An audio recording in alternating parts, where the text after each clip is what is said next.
on, true believers? This is Modular Media's No Price Podcast, the podcast where we talk comics, movies, merchandise, and more. I am your host, Boingo Writer, and with me, as always, in the bullpen, representing the shit on my desk weekly competition, the Vacuumator is here. What's on your desk this weekly? Petroleum.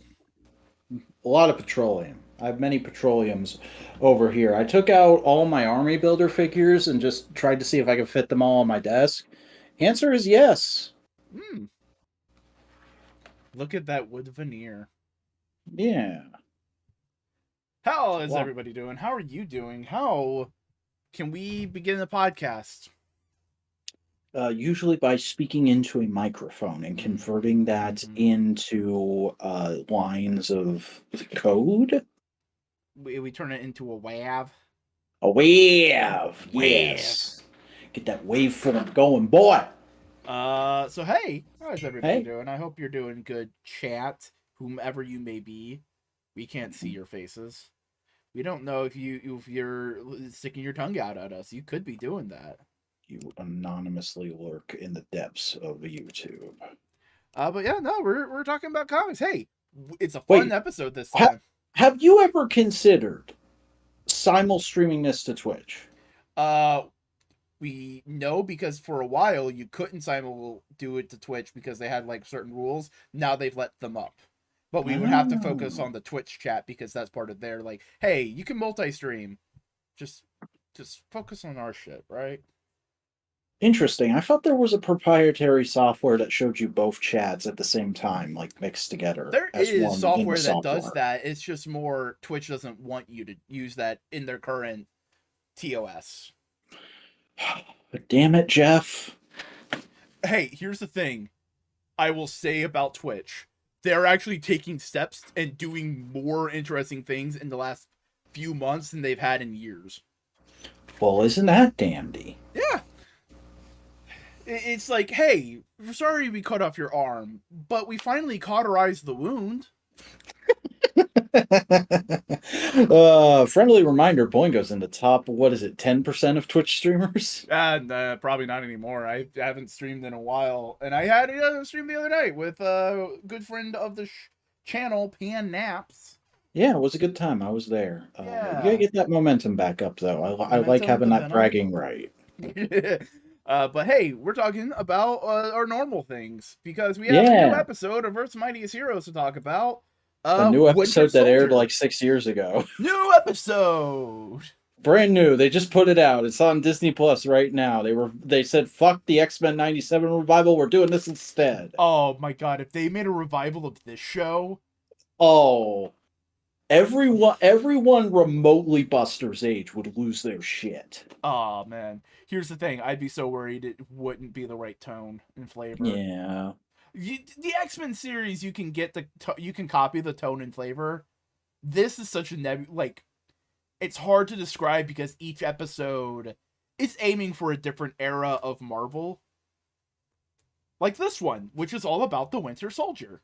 Yeah, this is very much taking the Brubaker run and kind of contextualizing it within classic Avengers territory, which has some interesting results. I wouldn't say it's the best episode of the show, but it's about as competent as you can hope. Yeah, it definitely feels like this could have been a story from the 70s era Avengers, you know? Yeah. Which is what this whole show is taking off of, because that's like classic Avengers, the early 70s. Yeah, it's going for like the the Busiek era? I don't know if it was Busiek. I think it was Roy Thomas, maybe? Yeah. Well, anyway, I thought this episode was pretty decently written. It does a good job of communicating all the concepts of the Winter Soldier to you. Feels eerily similar to that movie, but I think that's probably just because the movie and this are both taking a lot from the comic. Yeah. And my one real point of contention, I would say, is just... You know, we argued about it back in the flashback episode. You said, well, they clearly casted this person because of this role. we've gotten to this voice actor as Winter Soldier, and I still don't like him in this role. Yeah, I can understand. It's just, He's very wispy. yeah, as Bucky, he sounds too old, and as Winter Soldier, he sounds like a kid trying to sound like a cool adult. Well, I mean, realistically, that's kind of what Bucky is, because he didn't get a chance to really grow up. I guess I can see that. I just picture Winter Soldier having a much more Oh natural yeah, no, voice. I'm not arguing in like complete good faith. I am being a devil's advocate. Yeah, like if I'm being honest, Sebastian Stan has totally shaped my idea of what the Winter Soldier should look and sound like. Yeah, he's a damn good Winter Soldier, and like I don't think the only other voice I could say like I read Bucky Barnes in when I read the comics is David Hayter Solid Snake. Mm. That Yeah, that's not terrible. Cap. I'm the Winter Soldier. Who's the hell is Bucky? You know? Yeah. Oh man, they do the "Who's Bucky" moment in this, and I Yeah. was just like, oh, not as good, not as No. good. It's you need the who the hell is Bucky. Yeah. You need that small swear of just because like this is like who's Bucky? I don't know who's Bucky. Who the hell is Bucky? It's like who the fuck do you Yeah. think you are asking me that question? Especially because in a movie you also have a lot more distance between that and acknowledging that he is Bucky, the character acknowledging this is a 22-minute episode. You Yeah. go from like minute 3 he goes who's Bucky to minute 17 he's like all right Cap, we're going to be a team again, let's take the skull down, and Here's the thing. you don't have enough time to adjust. We needed the where's Bucky scene in the last episode. Mhm. This should have honestly, this whole arc should have been like more plainly laid out as a free-parter, I think. Yeah, but like I don't mind that it isn't because like each arc can stand on its own a little better because like remember the last three-parter where we were going like it definitely it feels a little heavy and lopsided in some episodes because it wasn't able to just have the full time it needed. This I'm Mhm. like, all right, cool. I'm glad that the Winter Soldier part of the storyline just was given the time of the day it needed, you know? Yeah, like I will say, I love that we do some classic comic book villain shit with Skull in this. Like it opens Mm. with the scene where he's in prison and the hero is talking to him, and he's just kind of like casually taunting him, like, "This is the fucking America you fought for, dude. I'm in prison and I'm eating better than most of your workers." Yeah. Um, Which that's the dynamic I love with Captain America is like Captain America should be fighting for the ideals and every one of his villains should be spitting that idea in his face of like you're fighting for your America. Your America does not exist. Ha ha ha ha ha. hmm and then, of course, he breaks out of prison almost immediately and sticks an army of giant robots on everybody. And what's more classic Marvel than that? It is pure okay. I love the flashback that they used a little bit in here. Hmm Or at least in the recap. Because it's just like flashback Captain America is pure pulp. It's just pure pulpy. We're America. We're the good guys. We're fighting Nazis. You know that whole thing. hmm While this is very much a contemporary spy-esque story, and I love that dichotomy. I love that distinction with Captain America of times were simple, and then they weren't. Yeah. And it even works even better because you have that other, like, in the middle flashback of Nick Fury meeting the Winter Soldier for the first time that shows you, like, this midpoint where things were starting to get gray and complicated, and it wasn't as bad as it was yet. You can see how the universe progressed in this version of the Mm-hmm. story. Yeah, that. Um, Go ahead. No, I was thinking I was out of thought. I don't have that thought anymore. Oh, And all right. empty. One other thing I will say about this episode, because I never have a ton of points. I'm just like, this was neat, this was neat. Didn't love this, this was neat. Uh, the whole giant robot thing this episode did make me really lament the fact that this show didn't have a huge toy line. Because I was just like, I can picture the fucking like Christmas season toy commercial of Red Skull is attacking with his big giant robot that costs $50. And now here's all the little $10 Avenger figures that are going to come in and fight him. Like, Here's why the didn't that happen? Here's the Iron Man that shoots a little beam from his hand. Boom, and it And it hits hits a button on the chest and the head pops off. Yeah. Like, that should have Hasbro been a hired these thing. men. That should have been a thing. It should have, but it wasn't, and that's a shame. But the Avengers barely did anything. This was a Captain episode. Yeah, this is a Cap story where Iron Man and Cap and Miss Marvel show up a couple different times and go like, "Hey, can we shoot a thing for you?" And he's like, "I would really appreciate it if you would." Anyway, I'm gonna go talk to my friend. We're gonna be symbolism for the destruction of the American ideal. Oh boy. Yeah. I do like how they cleaned up Bucky's origin story because his Winter Soldier origin story, I mean, because in the comics it's they fought in World War II and then the Soviets captured him because they wanted to very evoke that Cold War spy thriller. Yeah, that's why he has the star on his arm. And here they're just like, no, we're not. It's just Red Skull. Fuck all that shit. Mm-hmm. And even in the MCU, it's kind of complicated because it's like the Hydra Splinter Cell captured him that then took over Shield, and it's a whole massive conspiracy. And here it's just it's just Red Skull, just Red Skull acting on his own, being a fucker. And I mean that honestly works way better because it makes it about as clean as his Bucky origin story. Which have you ever read Bucky's debut story, by the way? I think I've done like years ago.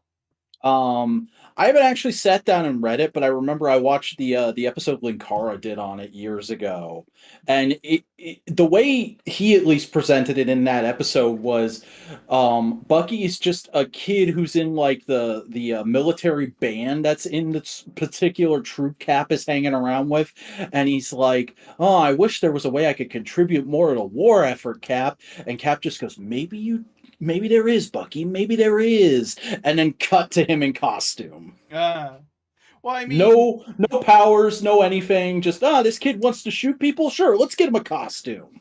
I mean, they've also retconned that he was basically Captain America's wet works. Mm-hmm. Like we can't have Captain getting his hands bloodied like that. So you're going to go in and be an assassin, kid. Yeah. Captain America needs you, Bucky, to go kill that man. You know, which is fucked. It's fucked. But it makes the Winter Soldier stuff make all the more sense. Yeah, and it adds like pathos, and it also like it furthers the idea of Marvel's like fuck sidekicks. Mm-hmm. Because if you aren't aware, Stan Lee despised the idea of sidekicks. Yeah. So when he was writing a lot of the Marvel stuff in the early 60s, this was like, fuck, no sidekicks. No sidekicks. Which is why it always makes me roll my eyes a little whenever somebody tries to give Spider-Man a sidekick, because it's happened like 3 times now, and only once has it sticked, and the only reason it's stuck is because the character's not really played as a sidekick, it just happens to have some thematic similarities. I mean, there was the one where it was literally... It wasn't him being a sidekick. It was just a villain origin story. Mm-hmm. It was just him being... Like, that was just the step to becoming a bad guy. Yeah. And then you have the current one, Slot. Slot's doing it again? The Spider Kid. Spiderling. Oh, yeah, that's right. Oh, yeah, shit. Okay, that makes 4 times. Because I would say... Some people will see Miles as his sidekick, even though he's really not. No, that's a Hawkeye situation. Yeah, that was the thematic similarities I was talking about. But one time, I know somebody literally tried to give him a sidekick. Was halfway through Slot's run, he introduced a character called Alpha, who was I fucking hate him because they literally named him Andrew Maguire. Oh, God. That feels like it's taking the piss. Yeah, but Like no, it that. was This like seriously this isn't supposed to be Spider-Man's finally getting a sidekick, and that character lasted 2 arcs. And I think there was another guy in like the 80s. Marvel abhors a sidekick. No sidekicks in Marvel. Yeah, fuck that shit. The Sidekicks are a only the DC only thing. person who's allowed to have a sidekick is Wolverine, and it's because that man is built to be a surrogate dad for little But I girls. don't see those as sidekicks. I see those as mentor mentee. Like they're their own character. They're their own Well, people superhero. would argue sidekick is basically the same thing. It's just different branding. I would argue that the big thing with sidekicks is there's a thematic core element that links them. Mm. Flash, Kid Flash. They're both speed like it's in their name. They both have a similar look. Batman and Robin, like they're both gadgeteers. They're both fucking Bird people. well, not bird. They both They fly. both have dead parents. But like there's a thematic link between them, similar to Wonder Woman, Donna Troy, and like go through the list of like, okay, there's thematic elements that link you two together. There's nothing that thematically links Wolverine to Jubilee other than the fact that Wolverine wants to protect her.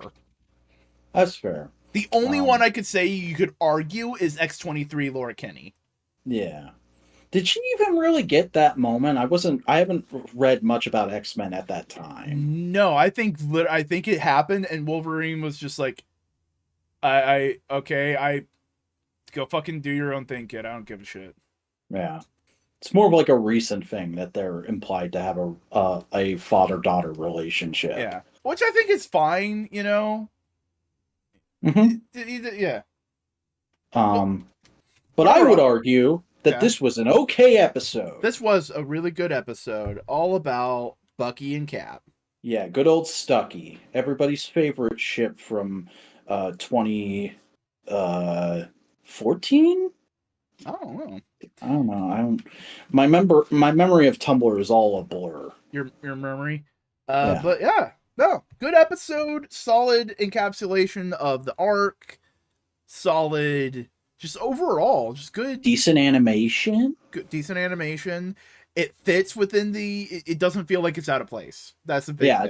It doesn't feel like a retcon. It feels like they made that episode in season 1 and went, all right, we're going to have an episode in season 2 where we do the Winter Soldier thing. But it also doesn't feel like we're going in, it doesn't feel like we're in one book and then immediately we're reading a completely different comic. You know what I mean? Yeah. It feels like it's consistent. It feels like it's part of the world. Mm-hmm. Like we said, the Avengers are there. This feels like when the actual Avengers comic or a Justice League comic goes just like, all right, we're just going to do an arc about this character dealing with shit in their world for a little bit because the writer wants to. The writer is tired of writing big, insane, world-ending threat stories. More often than not, it's a Batman story. Mm-hmm. Or there was that one time Jeff Johns did an Aquaman event in the Justice League book because he was writing Aquaman too. Well, I mean, here's the thing. Jeff Johns would. Yeah. Jeff Johns is the kind of guy who would be like, you know who's cool? Aquaman. And it'd be in the point where no one believes him. And he's going like, I'll prove you wrong. And then he kind of does. I mean, that's basically how he made Aquaman fans in the modern day, is that New 52 Aquaman book where the one thing everybody could agree about the New 52 was, holy shit, this Aquaman is really good. So it was like, what? New 52 happens and the good books are Batman and Aquaman? Yeah.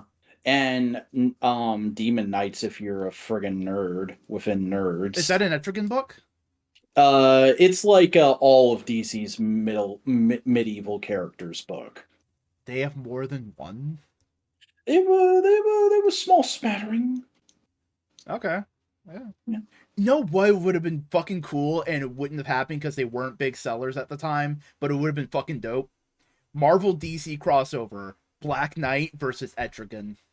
Ooh, that's gotta happen if we ever get another DC versus Marvel. But like, think about that. It's just like two cursed men of like ancient medieval authority and lore, and they're just that'd be fun. I don't even want that to be a versus book. I just want that to be a crossover of them dealing with some ancient mystical bullshit.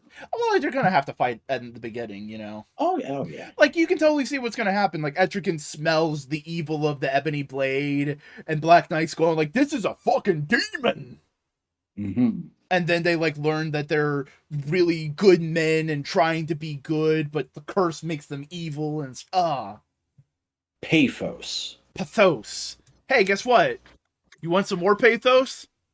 Oh, let's get into the most pathetic, pathodic, medotic thing that there's Uh, ever been, and that's news about the Hollywood elites.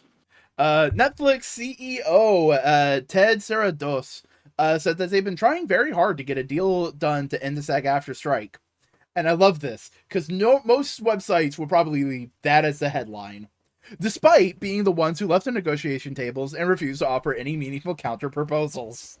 I love how in like the last year discussing film has just become totally unhinged on Twitter. Like as soon as there was that initial threat that Twitter was going to end from Elon buying it, they just stopped giving a fuck and they have been like the most hilarious news source without even trying. It's really quite wonderful. But yeah, fuck Ted Sarandos because he literally said this in an interview and reportedly also said something similar to shareholders who were concerned about like there's gonna be a big gap in content coming up. Oh yeah, So yeah, fuck this guy. yeah.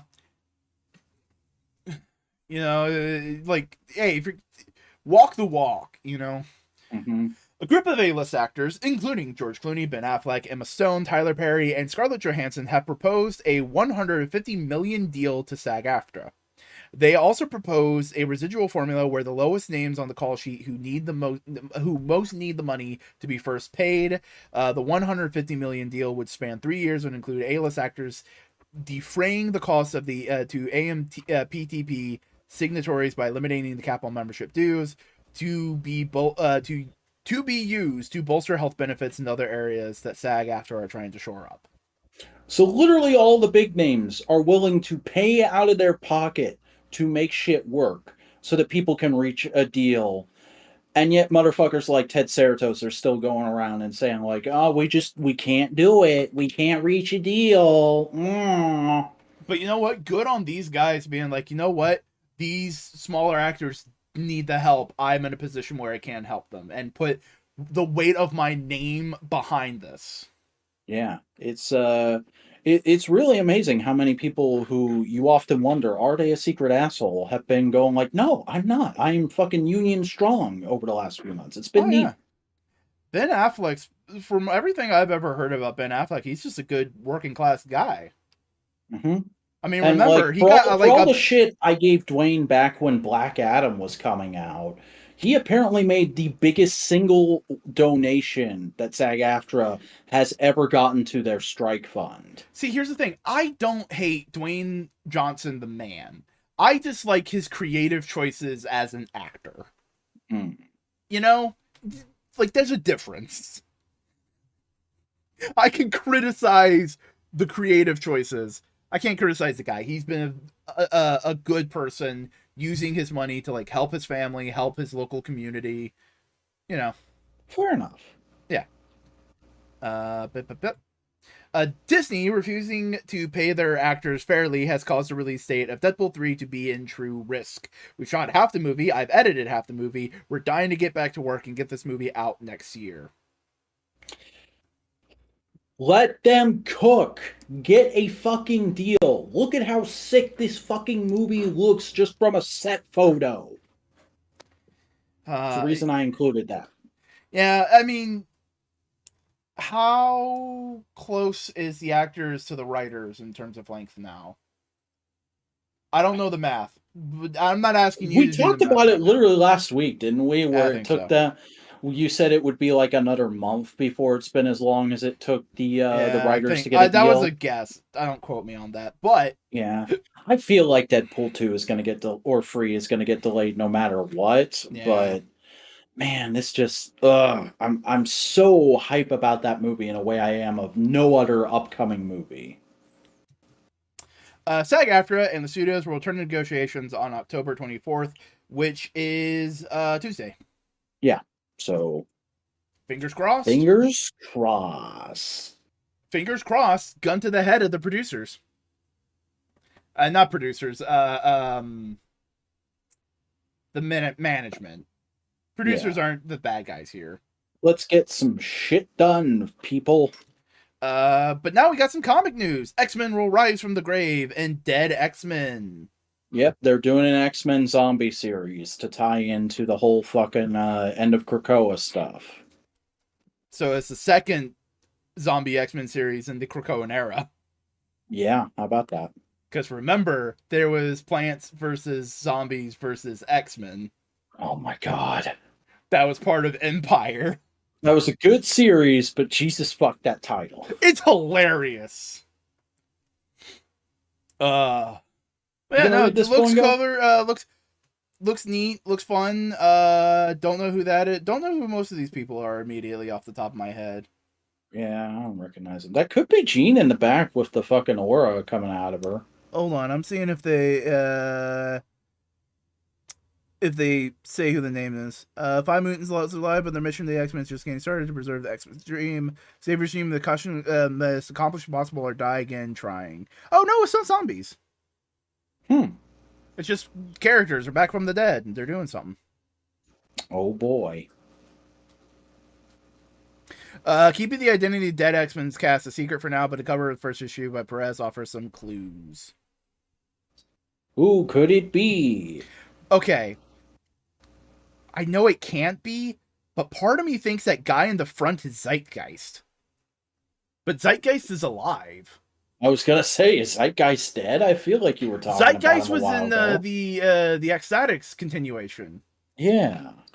But I don't know how in continuity that is. Mm-hmm.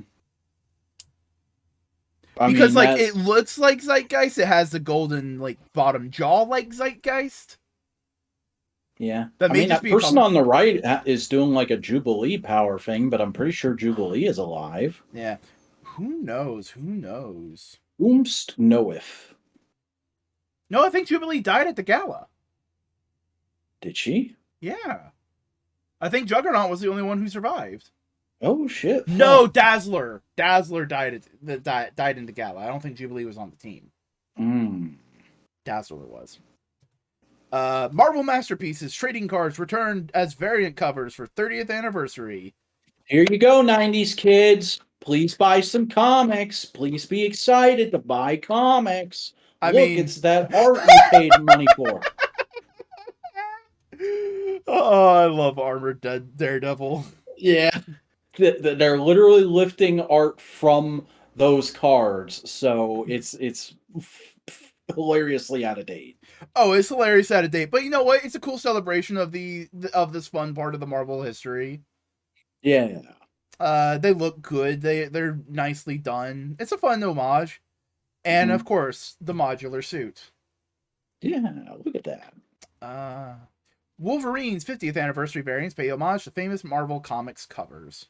It's basically, here's this classic cover, but it's Wolverine now. Yeah. Behold, Albert. Who the fuck is Albert? I don't know. I think it's a clone or something. Okay. Yeah, no, it's just fun, goofy goofs. Yeah, I think my favorite is one that's almost at the bottom of the list, but it's the cover where Cap is like kneeling down and covered in the American flag, but it's Wolverine and he's got the Canadian flag. Yeah, this is just all kinds of fun. It's just fun stuff. Yeah, look at these. Look at this old 50-year-old character. Aren't you happy? Snick. Oh yeah. This is good. It's just fun. It's just fun Wolverine art. Yeah, there it is. There's my favorite. Look at that shit. And, it's fun to celebrate Wolverine. Wolverine's a cool character. Yeah, he's gonna be 50 next year, so let's fucking. It doesn't look a day over 200. Yeah, let's get Deadpool 3 out. Let's have a major fucking movie featuring Wolverine out for the 50th anniversary. Hello, Aki! Hello! Star Wars announces a Mace Windu Jango Fett series.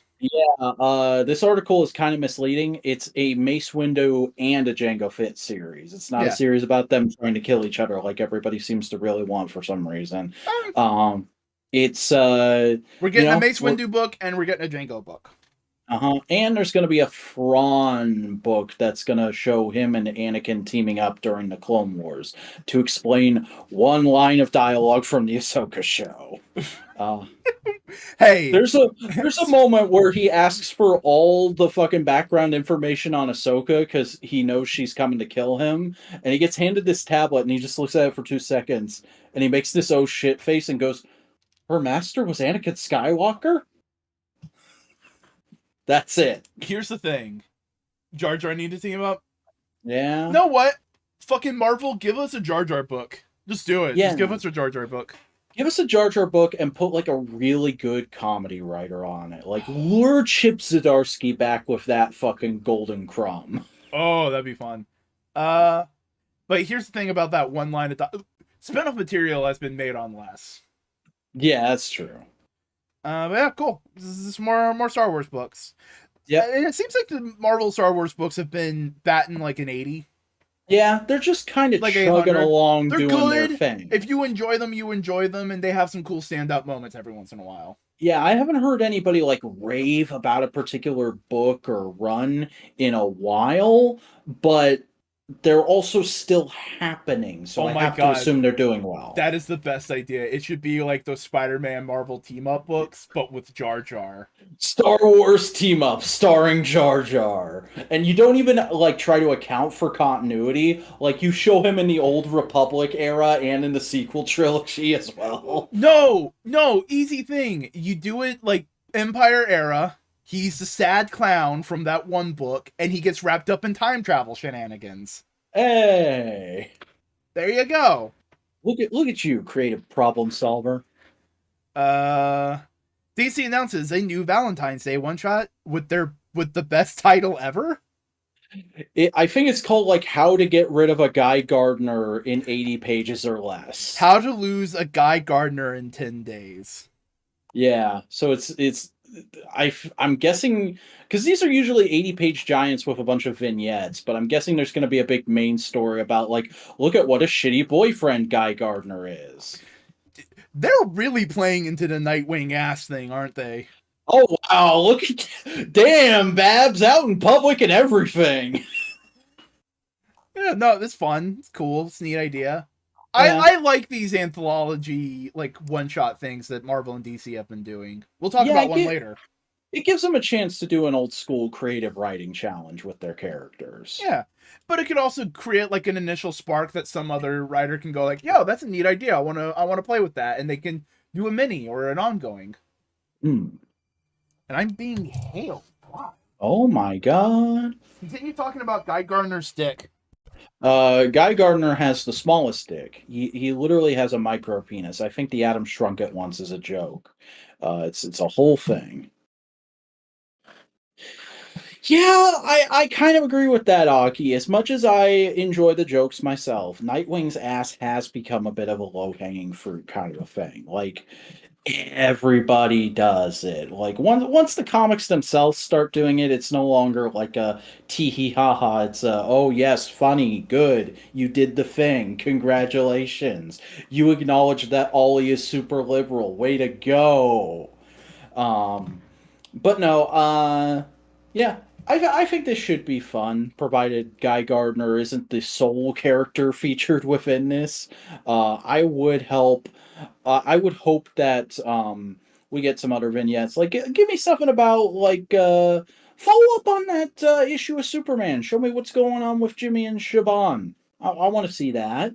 Yeah, the comics did start it. That's true. It's just like it was played down in like the 90s and 2000s for a little bit, and then people like picked up check up on on it a thing again. real quick. I'll be right back. Oh boy, he's checking.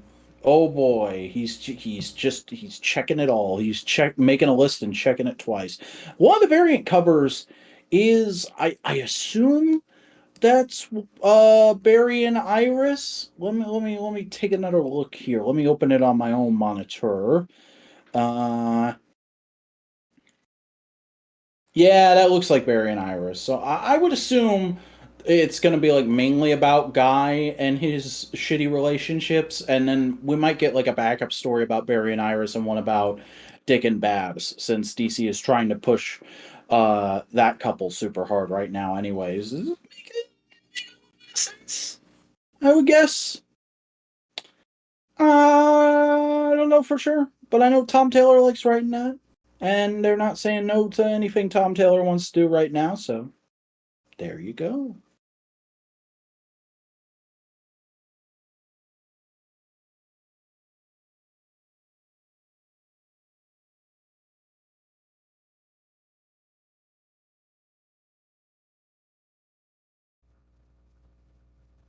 How dare you fucking call Barbara a mediocre white woman?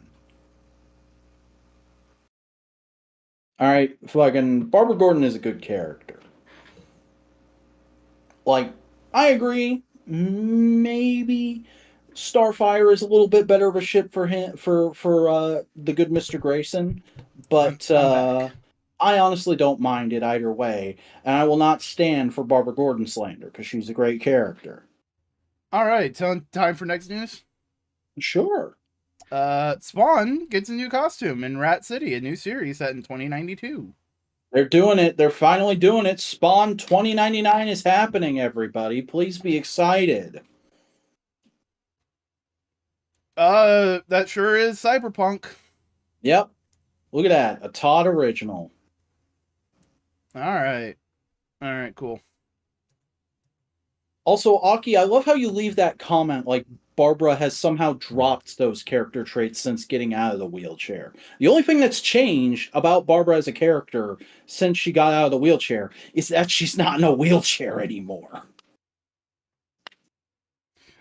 Todd's greatest idea is just recycling his old ideas. Yeah, that's Todd for you. But Hey, anyways, speaking let's of talk Todd about ideas, 19 inches of venom. Venom from Spider-Man 2. Yeah, He's getting a Hot Toys. Look at this big beefy boy. Look at the big beef boy. I honestly think he's way too big. I just don't like the idea I think of a that's guy. the scale in the game, though. I know it's to scale in the game, but I don't like the game's scale, is what I'm saying. But this does look like a good figure of that design. Oh my god, they're doing the toes. How about that? They're doing Venom toes. I don't like Venom toes. Because that You means don't like that? What? I didn't know you didn't like that. The way you said it sounded like you liked it. No, You I were like, don't like. "Oh, No, that." it's no Venom toes. You don't like Venom toes? No, Damn. it's a goopy Venom guy. Look at him. Yeah. Look at that boy. Look at that boy who's probably like $500. Oh, more than likely. Good tongue. Is it multiple tongues or is it? Yeah, it's multiple tongues. Ah, nice. You gotta have the multiple tongues. Well, I was just more saying, like, could it have been opposable tongue? You know? Yeah. I think the only Venom I know of that's ever had a opposable tongue is the Marvel Legends Icons one from back in the Toy Biz days. I think Which it is does have like a ball joint in the mouth because like some poses it's like slightly different in ways. Yeah. But yeah, no, it's Venom. That's Venom, baby. Amazing Yamaguchi, Winter Soldier. Look at this. Look at this Winter Soldier boy. I love how extra they made that fucking big pose where he just looks like he's in a Backstreet Boys video. And I know when you post that in my Discord server, my immediate response was, "We need a stand for the knife so he can do flippy knife poses." Yeah. I'll admit, like, even though I'm not a big Amazing Yamaguchi guy, I think this is the one where it's like, that's a weird pick for this line, because I don't think of him doing like a bunch of crazy contorted comic poses. I mostly just think of him doing the knife flippy thing and firing guns. Yeah. But I mean, they're selling it super hard with that image, and there's people who will buy it anyway. So I mean, it'll go great with their Captain America. yeah. And I mean, who am I to talk? They finally got me. I'm gonna be pre-ordering that Supergirl as soon as it goes up. Yeah. But yeah.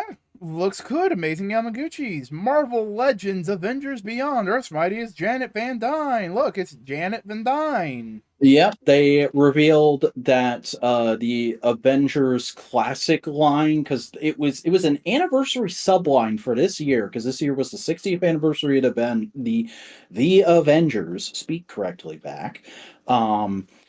And they've revealed that it's apparently going to continue in some fashion with a brand new first appearance Wasp to go along with the Giant Man, the HasLab Giant Man, presuming that it funds, because it ends tomorrow night and it still hasn't made its funding goal. I think you can open it in the next tab over and check. Yeah. Honestly, this is the first time in a while I've seen a Legends announcement and been like, that's kind of annoying, because there have already been 3 different Marvel Legends of Janet Van Dyne in this costume, and yet we still don't have her modern costume, and we still don't have a Legends of Nadia. I'm Yeah. like, I get it, you want to tie into the product you're pushing, but damn it, I've been waiting like 5 or 6 years now for those looks to get figures. So it looks like a HasLab. Yeah. I'm gonna close that. 1 day, 1 hour, 47 minutes to get about 2,500 backers. Yeah, not impossible, but I also think like it does run the slight risk of not funding. Yeah. And that'll be 2 Marvel Legends that did not fund in a row. Yeah, so this kind of needs to fund, or that team might be in trouble. I don't know. It'll be interesting to see how this one turns out. We'll probably do like a little final report next week. Yep. McFarlane, DC Multiverse, Wonder Woman. First look, they're finally doing a Wonder Woman. Finally, after what, 3 or 4 years of this line now, Todd finally did a classic Wonder Woman, and it looks okay. I still think he has a weird issue with his female figures where they look kind of dead-eyed in the initial promo pics, but otherwise this doesn't look terrible. Also, the knees look a little weird. Yeah, I think that's just the cost of having super robust knee joints on what's supposed to be exposed flesh. Yeah. It looks cool. It's a classic Wonder Woman. You can now finally get the Trinity. Hooray! McFarlane DC Multiverse Lobo with Space Hog. Yeah, so this is technically a re-release of their Lobo Megafig that they put out, I want to say in the second year of the line, but it didn't have the Space Hog, it didn't have Daug, and it didn't have his guitar, all of which this is coming with, plus an alternate head. So this is kind of like a crazy amount of new stuff you're getting here, and they're probably gonna make you pay for it. I think this pack is like $40-50, but you're getting a lot of plastic for it. And I mean, I don't think anybody else has done Lobo's bike in figure form except for maybe the Superman the Animated Series line. Yeah, but it's a good looking, but it feels like it just came off the page. Yeah, it honestly looks really good. I mean, we give Todd a lot of shit on this show, but figure-wise, he kind of cooked this week. Yeah. Good. It has the classic 90s logo. Yeah. Like, Lobo is, like, I'm one of those people who likes Lobo because I find the joke funny. Like, that's the point. Like, he's not meant to be cool. He's meant to be funny. I like Lobo in other people's books. You don't like a Lobo book. No. It's too much of a good thing. Yeah. But yeah, that seems to be all of the news this week. It sure is. Now we have to get through the literal fucking figgity hedgerow of comics. It's a lot of them. So might as well fucking get started. Hey, guess what? What? We both read World's Finest. Hey, starting off with some good shit. Oh yeah, I like this issue. It's Wade coming back to the book he wrote. Yeah, the book that made him like a name writer. And Honestly, I think this is a worthy follow-up.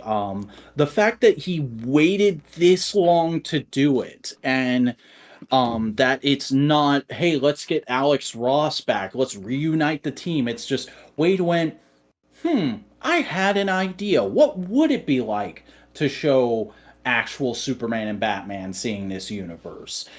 And it's actually done really interestingly. Yeah, because the better way to think about this is it's not a sequel to Kingdom Come.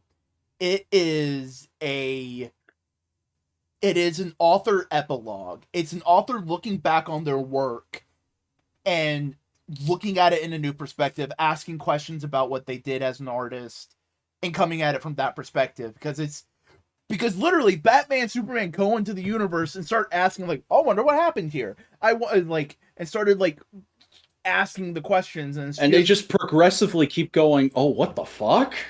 because it feels very much like a kind of reflection on the story, not necessarily a sequel.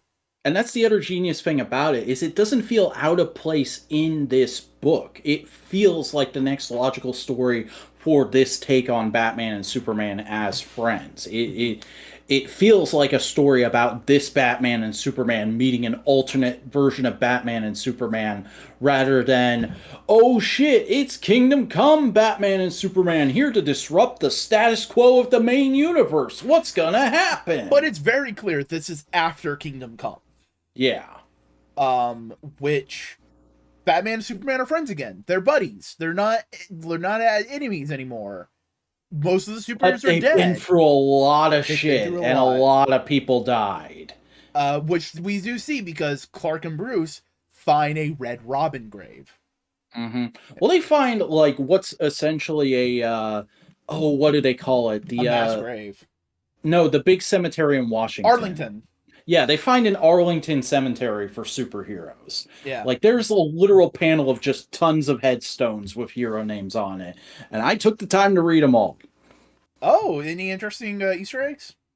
No, I think it's all people who you see die on panel in Kingdom Come, because I've actually read it really recently. Oh, yeah. But it was still interesting to see that amount of detail, because like except for some of the really tiny ones in the back, there's a name on every grave. So good job going to the effort there, Dan Mora. But we also didn't talk about the inciting incident. The Flash is exploring the multiverse because that's like a thing he that does. scene was so fucking cool. And then Speaking Kingdom of Dan Mora going way too hard, then Kingdom Come Flash comes in, and I wouldn't say he looks like Alan Ross drew him. But it feels like he's very painterly and he's invading the space. Yeah, it's this does not belong here. And for that version of the Flash, who is a weird, ethereal, haunting man, that's so good, so perfect. Mm-hmm. Plus, for all the little cameos you get, like I would say it's actually better than friggin' what was it, Batman 800 that had all those alternate universes? Yeah, but like that was going for a different thing. Yeah, that was going for a celebration of Batman as a character. Here's all the big versions of Batman, whereas this is just like, how many little Easter eggs can Dan Mora sneak into free pages? I noticed all the background panels. I figured out where each one was, kind of. Oh, yeah. Like, this whole issue is just like, if you are a real sickening comics nerd, you're gonna have a good time. And here's the thing, we don't see Kingdom Come Superman and Wonder Woman in the book proper, but you are right, Aki. They look amazing on the cover. Mm-hmm.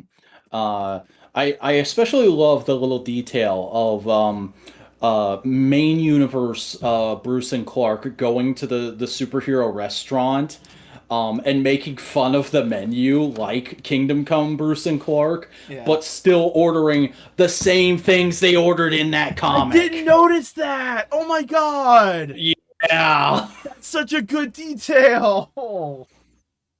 Oh my god.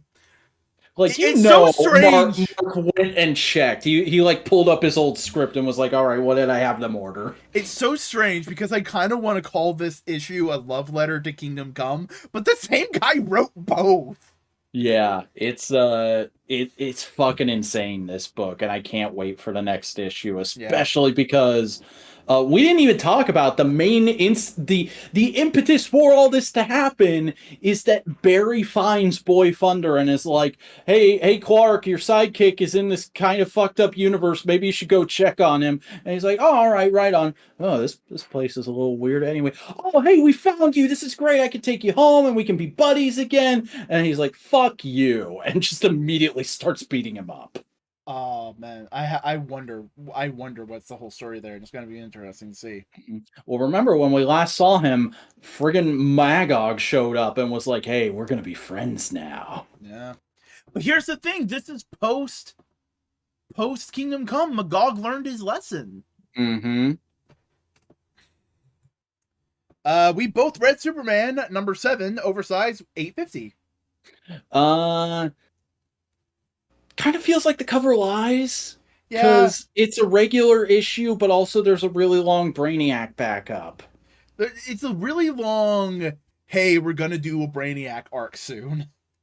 Yeah, it's I don't know. Like I like what's here, but also I'm annoyed because I felt like, oh, next issue is an oversized issue. We're gonna do the whole chained arc in 2 issues. It's next issue is gonna be really cool because it's gonna be dealing with the chain and we're gonna figure all that shit out. And nope, it's kind of a J.J. Abrams thing where they just go, here's more bullshit for you to wonder about. Yeah, I do like the Chain. He seems like an interesting enough villain as a counterpoint to, like, he is a cynic, whereas Superman is an optimist. Yeah, I like that Williamson remembered the other supers are in Metropolis and had them show up. Yeah. I like that Williamson fucking remembered that Lex has a daughter who we haven't seen in like 7 years. Also, she has Brainiac indents on her forehead. Mm-hmm. Because like, actually, I don't even think it's 7 years. I think it's longer than that. Because I think the last time we saw her was just before the New 52. Yeah, okay, I'm remembering now, because people thought she got lost in reboot shuffles, and we were never going to see her again. And I think what Williamson is doing is, no, Brainiac kidnapped her and has been doing some shit. What else? I like how Lex is kind of seeming more genuine. He's like, Mm-hmm. look, I fucked up a lot and I'm trying. Yeah, I do like that whole scene where he's like, no, Lois, I'm going to figure this out. This is bad, but I'm going to figure this. Oh, fuck, my mom, the person who taught me to be a shithead, is here. This is not going to be good. Yeah. What was the other thing? There was another thing. Oh yeah, I liked there was a little bit of a mind thing of Superman thinking about his relationship with Lex, and it just shows the history, and it's just like fighting, and then it's Super Lex, and now then it's now, and it's just like, Super Lex being like kind of a good guy feeds into this story a lot, in my opinion. Yeah. Like, it's kind of like it shows like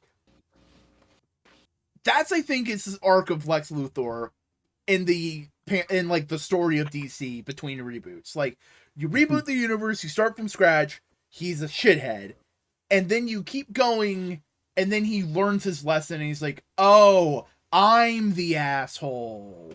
Well, that's the thing with Lex, is he always wants to be a good boy, and he always thinks he's being a good boy. But every once in a while, when he's actually starting to come around, something will happen that will make him have the worst possible reaction and go, no, I'm going into my Joker arc now. Yeah. But good book. It's solid, but it's not what it promised. Yeah. We both read The Hulk #5. Barely understood what was happening in this issue. Man-Thing comes up and says, hey, Hulk, a weird thing involving monsters is happening. So monsters are running into each other and fighting. And Hulk is like, I don't give a shit. Get me out of here. And Man-Thing is like, hey, you need to help people. Be a good guy, Hulk. Fuck off. I don't want to. Hey, that girl that's been chasing you is in danger. Fuck you. I'm gonna go save her. Save. And then Betty comes by and says, like, hey, we're not supposed to exist. Go here so we can be normal, regular people, Bruce. See, you broke it down really well there, but a lot of this felt like we're getting into the kind of weird cosmic horror shit with Hulk that I kind of can't process. Yeah, it's understandable because it's also Man Thing. Mm-hmm. I liked it though. I like how dank and humid this whole thing feels.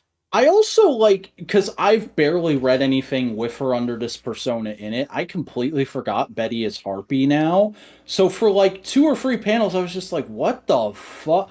Oh yeah, Mm-hmm.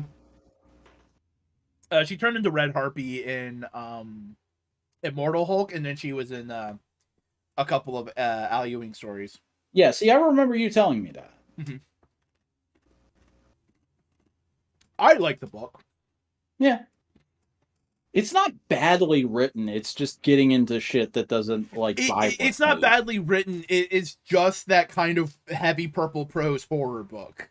Yeah. It's like the darkness is gonna get you, and then you won't be able to see nothing. And it's like, what the fuck are you on about, bitch?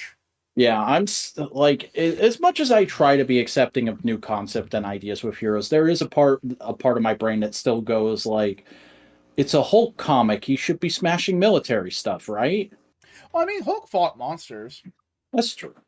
That's kind of what they're doing. It's kind of just big monster mash. Because next week it's a crossover with the Ghost Rider. Yeah, that'll be interesting. Uh, What we're under? You think we're gonna get some Goth Girlfriend? Maybe. I mean, the current Ghost Rider arc is all about Goth Girlfriend. All right. You read Red Sonja. Yeah, Red Sonja, this book's still chugging along and is pretty stinking good, I would say. A lot of like Greek tragedy elements to this particular issue because we're dealing with the big scary army that's been a looming threat since the start of the book. They're now at the city Sonya's been trying to defend. And the spirit that wants her to take the MacGuffin to safety is like possessing people and being like, "Hey, you can't fucking defend the city and get my MacGuffin to where it needs to go to. We gotta fucking leave. Oh shit, this person I'm in just died because I was trying to keep you from dying and talking to you. Oh, don't you feel guilty now? Maybe you should get up and fucking go." And so it's just like, leave me the fuck alone. I am trying to do shit here. It's very chaotic but entertaining as well because you get to see um really what makes Sonia a great character, I think, is somebody who's only a novice with her at the moment, is that she has this sort of iron will of no, I'm going to protect everybody possible, the forces of the universe be damned. It's very much a like this feels weird to say, but I would almost say Sonya has a lot in common with Batman as a character, Hmm, where she's kind of just like, no, I'm going to do whatever it takes by my own means to help as many people possible. Fuck magic. I barely believe in that shit. It's weird and stupid. I don't understand it. I'm just trying to do the best as one person with a sword to save people. that's cool. Yeah. Overall, you enjoy the book? Yeah. Help if I activate the page. Let me double Yeah. check. Yep. I read Sensational She-Hulk #1. It's a continuation of the previous She-Hulk series, and it feels just kind of like the first episode of a new season where you got to establish all the characters for people who are just starting there.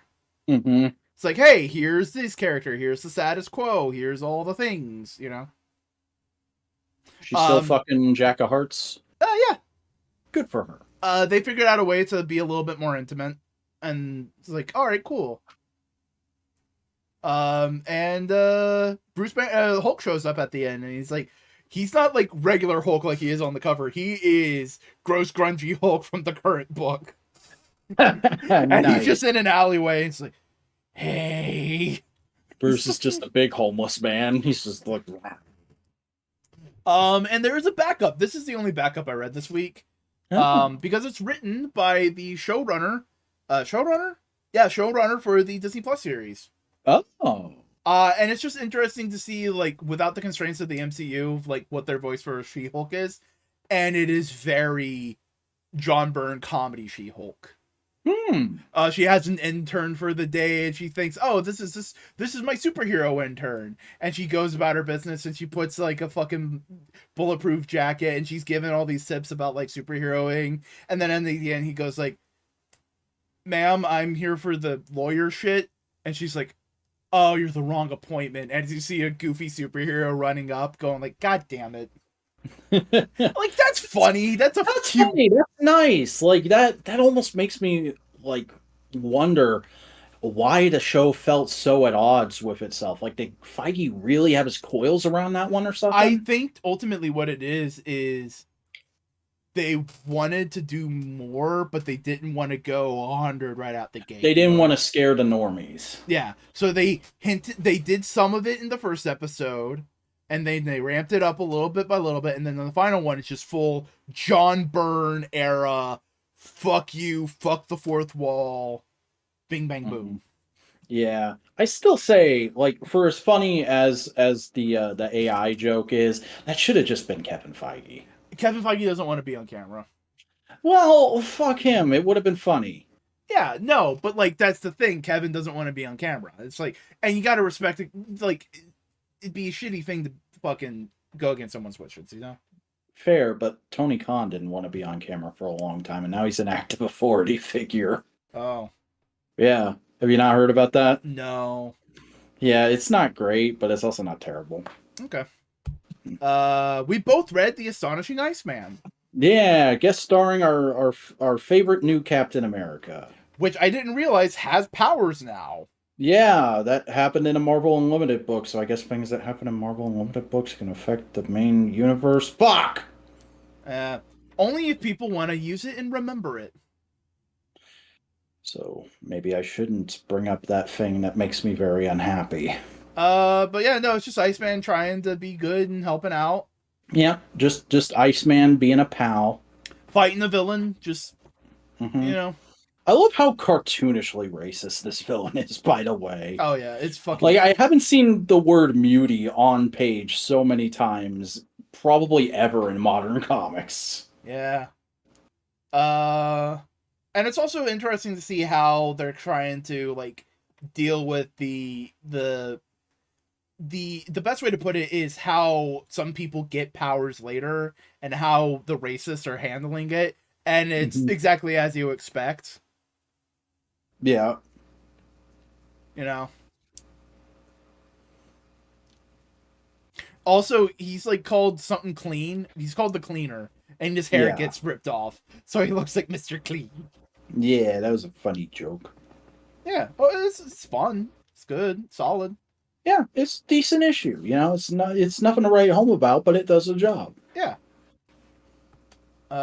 You read Crusader. I was hoping you'd jump on it like you said you wanted to. Yeah, I completely forgot about it. Yeah, no, it's still really fucking good. It's just he's in this mysterious realm. He's wandering around with his frog buddy. They're trying to get to the humans, and then they get attacked by the goblin that came back to life at the end of last issue, and he's trying to steal his powers, and Crusader's just having fucking none of it. Um, and he gets to the human settlement and he's like, all right, let me in. And they're like, what the fuck, why would we let you in? We don't know who you are. What the fuck are you wearing? What is that on your chest? He's like, it's the cross. It's the symbol of God. Which God? The one true God. And he just storms in, and they're like, what the fuck is wrong with this guy? And he ends up getting like manhandled by the big strong leader of the town. And he's like, all right, you're gonna go fucking sit in a cage and think about what you did, and then we'll talk to you. And he's like, I would rather fucking leave. And so him and the frog guy just skedaddle out of there. And then the big strong leader of the town is like, all right, I guess we got to put together a hunting party for this guy because we need to know what the fuck is up with this guy hanging in the woods around our settlement. And that's how the issue ends. It's solid. Yeah, it's cool. Yeah. He just breaks in. Have you heard the word of our Lord Jesus Christ? We both read Miles Morales' Spider-Man. I thought this issue was pretty fun. Didn't love it, but Yeah, it's okay. Yeah, it's fun to see Miles bounce off other heroes, though. A lot of the dialogue is just fairly obvious, Yeah. I would say. Whoa, vampires? Whoa, Blade has a daughter? That's crazy. You should go read the Blade book that's on stands now. Or just Blade going like, "You have walked into a darkness you know have no idea," and it's just like, all right, cool. Yeah. It's exactly what you expect with the Miles Blade crossover. Including Miles getting a new costume that's clearly just there so this writer can get video game royalties at some point. I'd much rather have one-off costumes than just random characters, you know? Fair enough. Speaking of random characters, did not expect Hightail to show back up and get turned into a vampire. Yeah, That was a neat. bit of a curveball. I'm interested to see where that goes. If that's going to be a remaining thing with that character. That'd be interesting, and it'd also be hilarious. And she just hyper speeds around New York and turns so many people into vampires. And Blade's just like, well, I guess I'm moving to New York. Yeah, it's fun though. It's a fun book. Yeah. And you know what? Considering the other Spider-Man books, I'd much rather have just a simple fun book than anything. Yeah. I read Moon Knight.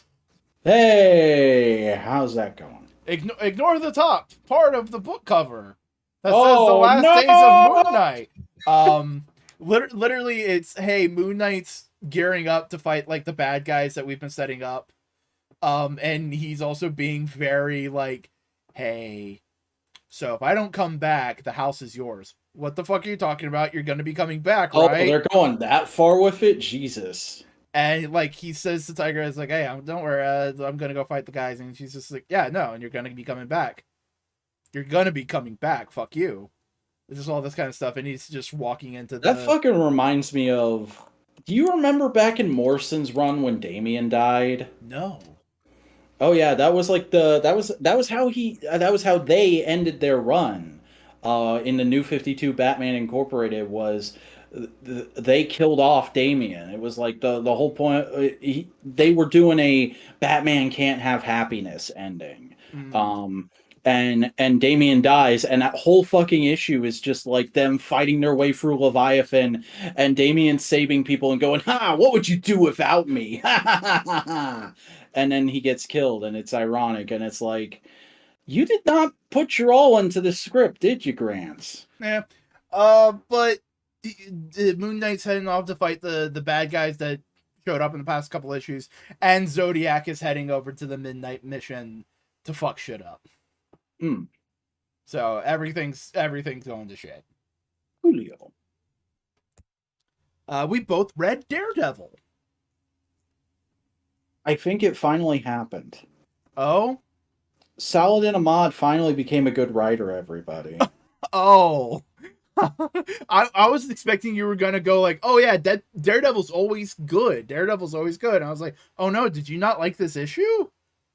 No. I loved this issue, and I'm really mad about it because I've been going around for years saying like Saladin Ahmad is a mid as hell writer. And this is like, I think I might like this run better than Zdarsky's, at least when it started.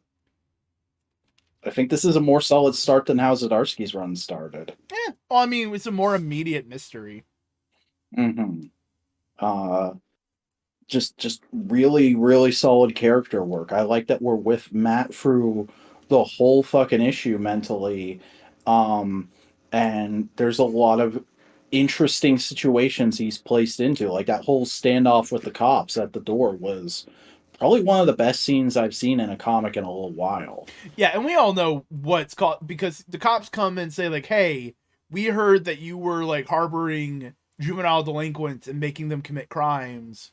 Can we check things?" And Matt's just like, I think they also say they think he's touching the kids. I think the one of them, the blonde girl, that's like 17. Mm-hmm. And Matt's just like, fuck off, come back with a warrant. And they're like, you really shouldn't, do you really want us to do that? And he's like, get away, bye. Yeah.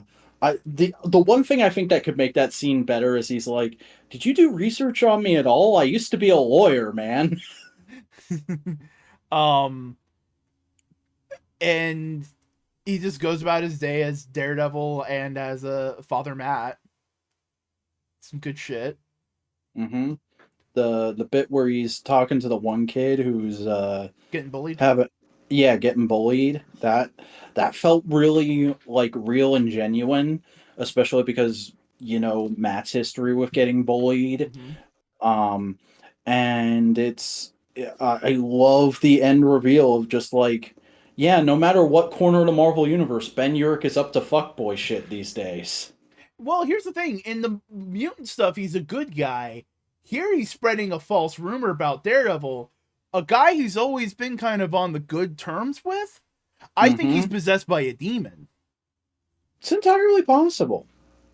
Also, I just realized legacy number is 664. In 2 issues, we need to Oh, have they a gotta be Daredevil doing special. something. They gotta be doing Come something. on. Also, shout out to Aaron Cutter. I think is how you pronounce that last Yeah, name. our cuter. I've never seen this person's art before, but they are kicking ass in this book. Also, another good JR Jr. Cover. Yeah. That's where JR Jr. needs to kind of stick around. It's just good covers. Yeah, they need to put him in the Alex Ross role. Yeah. Um, but overall, good book. Yeah. You read Hawk Girl. So I think I said last month that I was gonna drop the book this month, but then they had to put my girl on the cover. Yeah. And she is there for maybe 3 pages before she gets knocked out because, of course, she's too powerful to actually be fighting a dragon alongside Hawk Girl. Um, and because this book has been, and I'm not saying it's a bad thing, but this book has been very overtly LGBTQ forward and friendly. Um, it feels like the writer literally put Supergirl and Natasha Steele in this to bait a ship of them. Because there's literally a moment where the Blorbo character we've been making fun of for the whole run gets called out on, like, hey, you're eyeballing Supergirl. You need to be focusing on the fight. And they're like, I'm sorry, it's my first time seeing her in person, and she's just amazing. And I'm like, I agree, but also, yeah, you should be focusing on the fight. And then Supergirl friggin' turns around to talk to Steel, who was the person telling her off, and goes, ease up on her. Like, I can't hear your pulse every time I enter the room. And then because Kara's looking behind herself and not at the dragon, that's when she gets taken out. And it's like, she was in here for just 3 pages, and that was the whole point? Yeah. Come on, book. Also, it opens with Hawkgirl and Blorbo trying a Metropolis-style hot dog. Do you want to know what that fucking is? What is it? Canned peaches, chili french fries, red cabbage, sauerkraut, and a fried egg. That just sounds like they were trying to make fun of like stuff like Chicago dogs. Yeah, like at that point, that's not even a hot dog. That's a whole ass fucking plate of food. All right. Are you gonna read issue 5 and 6? God, I hope not. You also read Jay Garrick, The Flash.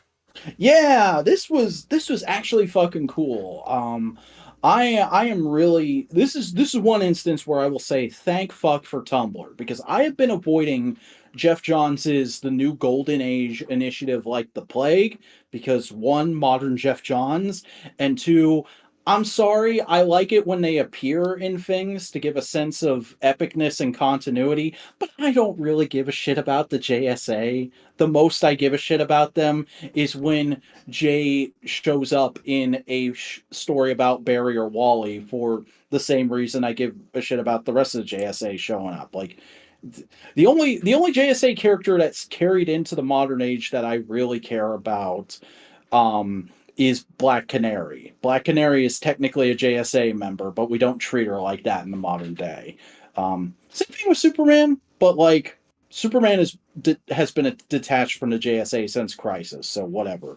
But if you're not aware, what is going on with the new Golden Age thing is Jeff Johns did a book called Stargirl and the Lost Children, where he basically retconned that every member of the JSA had a kid at one point, and then a JSA villain stole them all out of continuity and was trying to do a big scary villain plot that involved using all of their powers, and Stargirl freed them all, which had the crazy effect of all these fucking 60-year-olds suddenly remembering that, oh shit, I had a teenage kid, and here they are, and they're still a teenager, and I'm 60 years old. What the fuck am I supposed to do with this? Oh, that's a neat Um, idea. yeah. And that's essentially what this is. I mean, it opens on a flashback to a hypothetical Golden Age Flash story of Jay and Judy. That's her name, Judy Garrick. She is the Boom, because it's Jay is the Flash that comes with the lightning, and she is the Boom that comes with the thunder. Is the way they play it. Um, but her powers are also just that she runs fast like him. Um, but it opens with a hypothetical Golden Age story where they're rushing to save Judy's mom, and they have to split up because there's a bunch of sticks of dynamite placed all over this dam she's supposedly trapped in. And Jay's like, "All right, I'll deal with the dynamite. You go get mom, and we'll meet up inside." And then by the time Jay gets inside, there's like this moment of Joan is his wife's name. Joan is calling out for Jay and Judy, and he's like, "Who's Judy?" And she's like, "Our daughter." And he's like, "What? We don't have a daughter. We can't have kids." And she's like, "Oh yeah, I forgot. Oh shit." And then it cuts to present day of Joan being reintroduced to Judy and being like, "Oh shit, how could I forget you?" Yeah. And then it's just very standard person from way back in time adjusting to modern times kind of stuff. Like, she goes back into her old room and she sees it's all different because, of course, Bart Allen used to stay with the Garricks. Um, and then she sees a Flash family photo and she's like, "There's so many fucking speedsters now. What happened? Whoa, why are TVs so small now? What is going on? Oh, there's a news report about a bank robbery. I guess I'll just go deal with this while mom's cooking dinner." And then she gets in and over her head, and Jay shows up and helps her. And he's like, "You can't just rush into shit. Everything is way different. Weapons are way more deadly than they used to be back in the 60s. We need to talk about this." And then we see that the villain who kidnapped her is still up to some shit. And he's gonna be coming back in the next issue. All right, that's cool. Yeah, it's fairly well done, and I mean it's by the guy who was writing Flash up until Cy Spurrier took over, who I really dug, Jeremy Adams, who's also writing Green Lantern right now. And it's pretty good. It doesn't have a lot of Jeff Johns stank on it. So if you're like me and you were avoiding this initiative, maybe check this one out. Yay. I read Scarlet Witch. Hey, how's I'm just that double going? checking. Most of the issue is just Wanda and Joseph on merry adventures Hey. of just like, hey, do you remember Omega the Unknown Man? Here they are helping him out. Nice. I heard there was a deep lore pull that people got really Oh, excited about. there's a deeper lore pull. Hmm. There's a multiverse thing that Wanda has to help with. Okay. She goes to a what if universe where what if Secret Wars never, like, they weren't able to get off a battle world, so Captain America and Rogue had a kid. Oh shit. Okay. It's just like, what? What? This single issue has done so fucking much to just random bullshit in the Marvel Universe. Did you know there is a secret society of hyper intelligent bears living underneath Siberia? Yeah, that tracks. But it's just a bunch of dumb big adventures like that. Oh, we get to see Pietro's kid. The one that he has with Crystal. She Hey, shows up. that's nice. Wanda helps her out, and Joseph and Pietro have like a little dick measuring contest, and it's just like, like, you look like Magneto, and I'm not a big fan of Dad right now. And it's just like, hey, look, I understand. I ain't him. Is Wanda the cool aunt? I feel like she'd be the cool She aunt. is.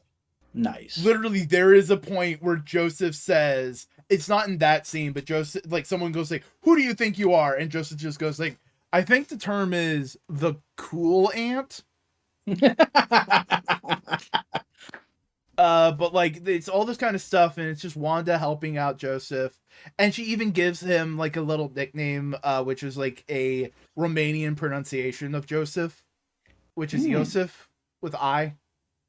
Nice. And it's just like, oh, they're bonding, all this kind of stuff, and then at the very end, like, they're having a conversation, and Joseph gets the hand on the medal that the evil person's been getting, and he's like, I am so sorry for all of this. I don't deserve all the love you've given me. And the evil witch person busts in and starts beating down Scarlet Witch. And it definitely feels like it's framed as Joseph is being forced to do this and he doesn't want to. Like, he wasn't lying. He was enjoying his time, but he's just like, fuck, I'm gonna have to betray you. You know. Yeah. Overall, it's a good issue. Good Scarlet Witch issue. Yeah. Yeah. I also read Batman White Knight Presents Generation Joker. Is this the final issue? This mini, yes. Okay. How did it all turn out? How are we feeling about the White Knight verse? White Knight verse is still kicking, still doing cool stuff. It's going in an interesting direction, which you might not appreciate because it just feels. I'll explain. They figure out how to beat Two-Face, and they do all that kind of stuff. And Batman shows up, he helps out, and it's revealed, hey, why is Ivy dying? Oh, because they were above the Two-Face, which the core of the robot thing is radioactive. So Poison Ivy is dying of radioactivity. If you guys move, she'll get healthier. And it's like, oh. That can solve a lot of problems. Well, that was stupidly simple. Yeah. And basically we figure out what the kids' like both the kids' big emotional problem is. It's just like, they're worried about becoming the Joker because they're worried about like mental health problems passing down into the family. And his son's just like, what if I become him? I don't want to become crazy. And his sister's just like, hey, you got Mom, you got me, you got Uncle Bruce, you got all of us. We're here for you. And it's just like, oh, that's sweet, talking about mental health and all that kind of stuff. AI Joker is kind of fixed, where he won't disappear, I think. But he's just around for the kids, you know? All right. And the FBI get the radioactive material that was being used to power the Two-Face thingamajig. As Agent Barry Allen, Agent John Stewart, and Agent Diana Prince are all talking to this superior officer as we zoom in on a glowing green rock. As Captain Lex Luthor is telling them about their next mission. All fucking right. And it says to be continued. Sean! It's a bit much. Yeah, but it's fun. It's a goofy alt universe. It's doing its own thing. I enjoyed it. Coolio. I am excited for the next issue, for the next mini, because that means Superman's going to show up, and that's going to be... What is Superman Has in this? Superman not been in the White Knight verse at all yet? They have only been dealing with Batman stuff until, like, this issue, this mini. Yeah. Where they bring up Jon Stewart and Diana Prince. That's crazy. And I'm just going like, you already have Old Man Bruce and now you're introducing Superman? That's interesting. It's an interesting take. We're gonna be doing some time jumping. We're gonna get some flashbacks. Who knows? But yeah. You read Rogue Sun. Hey, Rogue Sun! It's still going on. It's still a book. It's still a book. I'm It really hasn't good at turned into stalling. an audio drama. I'm still good. I'm so good at stalling until I can get the book up to jog my own memory. Okay, so he's still in the alternate dimension. They're dealing with all the past Rogue Sons. There's a lot of is dad an asshole? Is grandpa an asshole? Are we going to be able to make this work out and actually get back to the land of the living? Meanwhile, the fucking adopted family have caught on to the first Rogue Son's bullshit and are like, all right, we got to deal with him. Let's fucking grab mystical items and become pseudo heroes so we can fight him and maybe figure this out.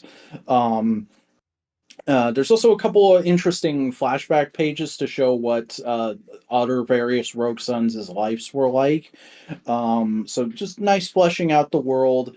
And it ends with them realizing, oh, neither dad or grandpa are assholes. They just can't fucking get along, and they've been trying to pull fast ones on all the other Rogue Sons, and it ends up costing them because dad gets killed for real in the spirit world. Oh no. Wait, did I say dad? Yeah, he said dad. I meant grandpa, sorry. Okay. Yeah, grandpa's dead for real in the spirit world, and now Dylan and his dad have to figure out a way to get back to the real world before shit can go totally topsy turvy. It was okay. I feel like this arc is going a little long. Okay. I read Ghost Rider. Hey, tell me about the continuing adventures of Goth Girlfriend. She goes to a crossroads and Johnny's like, hey, okay, cool, here's a crossroads, what are we doing? And she goes like, can you stand in this magic circle I just made? Yeah, sure. And she goes like, hey, Ghost Rider, where the fuck is the things we need to find? And Ghost Rider shows, like, fires up and it's like, alright, that way. And then goes back down and Johnny's just like, what the fuck was that? Sorry, I needed to talk to your other half so we could know where to go. I don't think he liked me at first, but now he's agreeing to work with me, which is weird. And Johnny's like, I don't know whether to be worried, concerned, or jealous. And it's just like, oh, haha, kind of thing. And What we a get more silly boy. and we get more backstory for what the whole shit's going down. The cult of Mephisto, at least specifically the person that they're dealing with, targets troubled youth to basically turn them into agents of Mephisto to commit acts of like evil magic. You know, it's lost. So basically, a whole group of little paralegals going around annulling marriages. God damn it. And she's just one of them, and she's trying to fix it. We get another flashback with Doctor Strange trying to help. He goes to their house and goes like, hey, by the way, you do realize the inside of your house is bigger than the outside of your house. Like, what? Yeah, your house is fucking haunted. Your daughter wasn't crazy. She and shit. Like, he doesn't say that to them, but that's the implication. Nice. It's just like, okay, cool. And they go to a fucking Virginia coal town, and all the kids have killed all the parents and thrown them in a pit. And they free the kids from, like, the weird Mephisto mind control. And basically the end of the book is, yeah, the kids are all safe, but they have to live with the knowledge that they killed a whole town. Bye! Oh, fuck. It's fucked up and hilarious. Yeah. How about that? Ghost Rider good. Nice. Justice League versus Godzilla versus Kong. This was surprisingly good. This is surprisingly good. It is very much a, hey, you know the Justice League. Here's a blank area of the Justice League. Yeah, it's very much just like evergreen Justice League set at a particular time. Most people will go like, oh yeah, I can picture this in my ideal Justice League and cotton on to it. But it's not bad, and I mean I get some carrot crumbs, so I'm always happy with that. Also, I love that this book was smart enough to have Titano show up in a book that features King Kong as well. Yeah, that's neat. I also enjoy Gorilla Grodd seeing King Kong and basically finding God. Yeah. There's a lot of unexpected shit in this that is handled really well. Like, I knew it was going to center around Lois and Clark. I didn't realize we were going to be doing the proposal thing, and that's pretty well handled. I love Mhm. Bruce and Diana both like going like, "Hey, good for you, buddy. We're glad you found happiness. Look at you." Oh, I Um, love the Bruce moment because it's like it's very Bruce. It's very, hey, I'm happy for you. Are you sure? Are mhm. you?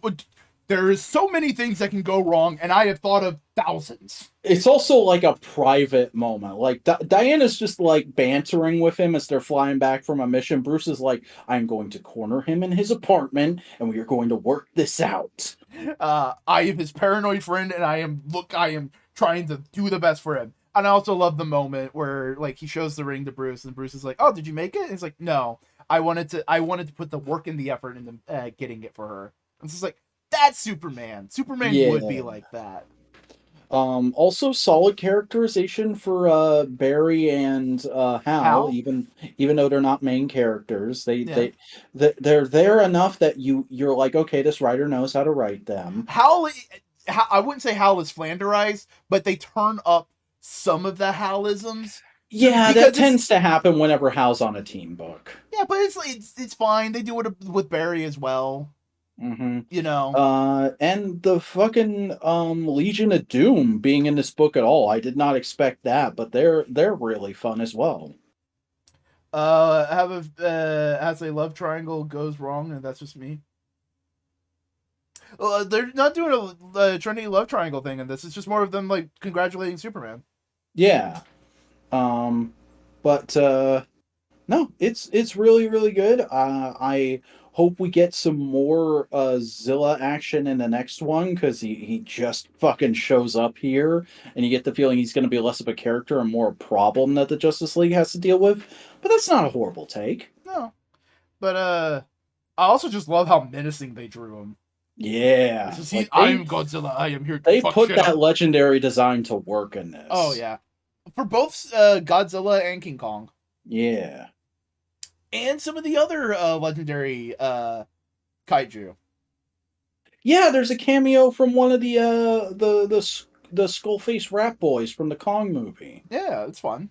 Yeah. I also enjoy how the Justice League are all kind of like, hey, Superman wants to take a break. We're all gonna take a step up because he's done so much for us. We're gonna help him. Yeah. That's fun. Also, you got some Supergirl. Yeah, I said I get carrot crumbs. I'm Ah. happy. I have not seen like there are plenty of panels of Kara rolling her eyes, but that's the best one I've seen in a long time. But yeah, I read Superman Lost. Oh boy, does Lex find him?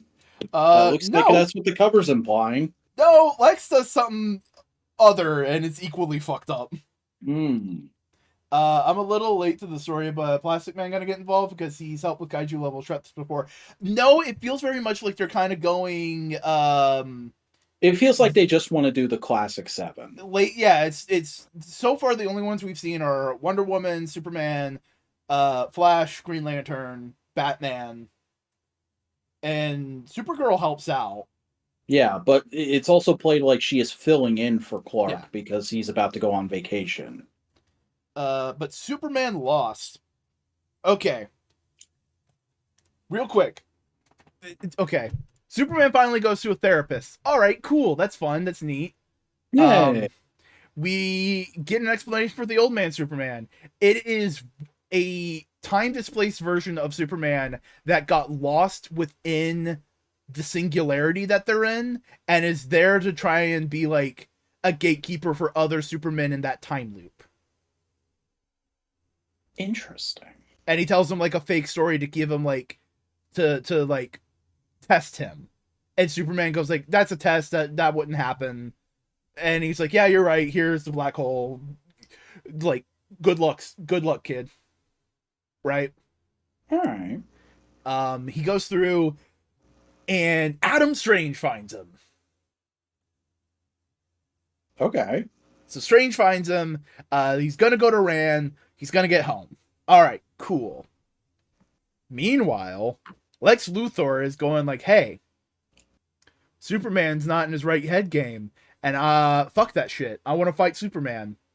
So Lois, I did something to jog Superman out of his funk. What did you do, Lex? Oh, I gave you cancer. It's stage 4. Jesus fucking Christ, Lex. She goes to the doctor to get tested. She has cancer. How? Bro, come on. I don't even see how that makes sense. It is so fucking. It is exactly what this book would do. That is shit gremlin level 6 billion right there. It's hilarious. Oh god. Bro went from stealing cans to cancer rate. No, I think they were having like a lunch and like he puts it in her wine or something. And it's just like, that thing somebody's wine. Because it cuts back to the very first scene where Superman says I went to therapy. Because Lois comes in and goes like, "Hey Clark, we need to talk." And she has a bottle of pills in her hand for a cancer treatment. And then Clark goes on of like, "No, I think I'm doing better. I think I'm getting there. I'm seeing a therapist now." And it's just like, I really want to know when this book is written now, because you know what the fucking Superman and Lois show also did in its last season? What? Lois having cancer. Oh my god, was it Super Spunk? I haven't actually or watched is Spider-Man, the show. or is Spider-Man the only secondhand. Is Spider-Man the only one with radioactive jizz? I'm pretty sure he is. Cause I don't even want to fucking talk about that, okay? Like, I was just saying, it's fucking crazy that 2 things recently have now done Lois gets cancer and Clark has to deal with it. Yeah, no, this book is going for a wild ride. Yeah. What else did happen? Oh, we both read Green Lantern War Journal. Yeah, this is a pretty good issue. Fucking threw me for a loop though when Steel shows up and he's drawn like the guy who plays Jimmy Olsen in the Supergirl show. Yeah. I'm not saying the faces are bad, but they are very distinctly drawn. Yeah, they're a little odd. Also, I forgot Jay was working for Steel. So I was like, oh, hey, it's that guy. Somebody remembered that guy. Let's be honest, they messed with Peter for years. Yeah. Peter's not been in a great place for a long while. Oh yeah. But this is pretty good. I like seeing John kind of be down on his luck and having to deal with problems sort of beyond his understanding. It is very interesting to see this hero who you often like think of as very much like knows what's going on, is a leader type, has everything under control, almost be put in kind of a Peter Parker position. Yeah. I also just like Jon Stewart's vibe right now. It's just like, nah, man, I'm just doing shit. Fuck you. Yeah. He's just a guy trying to get by, and he also has superhero shit floating around him. And I do like the one scene with his mom where she's like, I heard you and